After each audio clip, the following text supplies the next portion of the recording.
Galing doon. Pasok dito sa loob hanggang pababa tayo. Diyan sa ano may clip diyan. Sokin natin. Tabad na.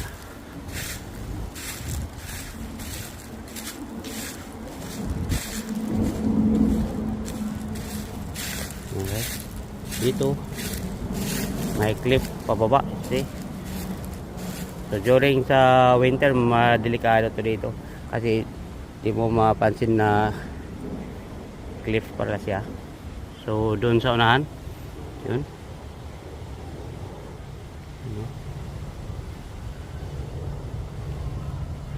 ganda ng dahon.